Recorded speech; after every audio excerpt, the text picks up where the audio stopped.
Hello বন্ধুরা, যারা অনেক দিন ধরে ইমো চালান কিন্তু হঠাৎ করে দেখা যাচ্ছে আপনারা ইমোতে অন্য একজনকে কল দিতে চাচ্ছেন কিন্তু কল যাচ্ছে না, সেক্ষেত্রে আপনারা কি করতে পারেন আজকের এই বিষয়টা নিয়ে আপনাদের সামনে আলোচনা করব বা কিভাবে এই বিষয়টা সমাধান করতে পারেন।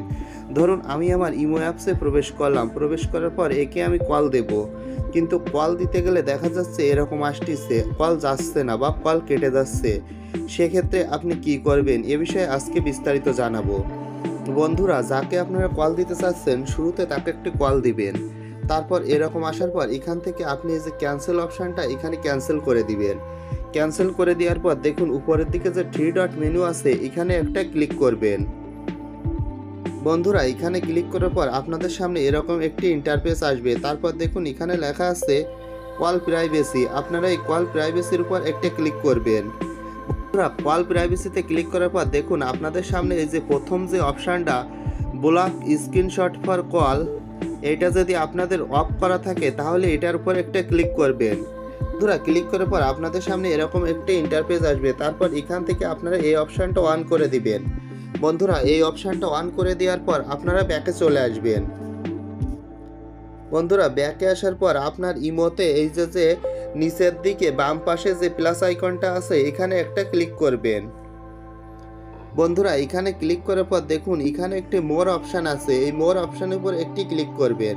বন্ধুরা, মোর অপশানের উপর ক্লিক করার পর আপনাদের সামনে এরকম একটি ইন্টারফেস আসবে। এখান থেকে আপনারা সিকিউরিটি অ্যান্ড প্রাইভেসি এখানে একটা ক্লিক করবেন। বন্ধুরা, সিকিউরিটি অ্যান্ড প্রাইভেসিতে ক্লিক করার পর একটু স্ক্রল করে নিচের দিক নামবেন। তারপর দেখুন এখানে একটি অপশান আছে কল, এর উপর একটি ক্লিক করবেন। বন্ধুরা, এই কলে ক্লিক করার পর দেখুন আপনাদের এখান থেকে যদি নোবডি দেওয়া থাকে তাহলে অবশ্যই আপনারা এখান থেকে এভরিওয়ান দিয়ে দিবেন। বন্ধুরা, ইমোতে এগুলোই সেটিং করলে হবে। এরপর কি করবেন, এরপর এখান থেকে বেরিয়ে আসবেন। বন্ধুরা, এরপর এখান থেকে বেরিয়ে এসে আপনারা আপনাদের ফোনের সেটিংসে চলে যাবেন। বন্ধুরা, সেটিংসে গিয়ে আপনারা আপনাদের ফোনের কোথায় অ্যাপস আছে খুঁজে বের করবেন। ধরুন আমার এখান থেকে আমি যাব অ্যাপসে যাওয়ার পর আমি যাব ম্যানেজ অ্যাপস। আপনাদের কিন্তু অন্য কিছুও থাকতে পারে, মানে আপনাদের যেখানে ইমো অ্যাপসটা আছে সেখান থেকে খুঁজে বের করতে হবে। তারপর একটু স্ক্রল করে আমি আমার ইমো অ্যাপসে প্রবেশ করব। বন্ধুরা দেখুন ইমো অ্যাপসে প্রবেশ করার পর একটু স্ক্রল করে নিচের দিকে নামবো। তারপর এখানে যে নোটিফিকেশন আছে এরপর একটি ক্লিক করে দিব। বন্ধুরা, এখান থেকে আপনাদের নোটিফিকেশনগুলো যদি অফ করা থাকে তাহলে অবশ্যই অন করে দিবেন। তারপর দেখুন একটু স্ক্রল করে নিচের দিকে নামবো, এই যে কল অপশান আছে এখানে একটি ক্লিক করব। বন্ধুরা, এই যে কল অপশানের যে নোটিফিকেশনগুলো এগুলোও যদি অফ করা থাকে তাহলে অন করে দিব। বন্ধুরা, এভাবে আপনি যার সাথে ইমোতে কথা বলতে চাচ্ছেন তার ফোনেও যদি এভাবে সেটিং করে নেন তাহলে আর কোনো সমস্যা হবে না, তাহলে তার সাথে সহজে ইমোতে কথা বলতে পারবেন।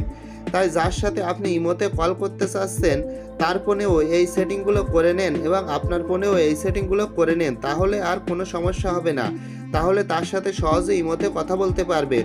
ধন্যবাদ বন্ধুরা, যদি ভিডিওটি ভালো লাগে তাহলে অবশ্যই একটি লাইক দিবেন এবং আমাদের চ্যানেলটি সাবস্ক্রাইব করে পাশে থাকবেন।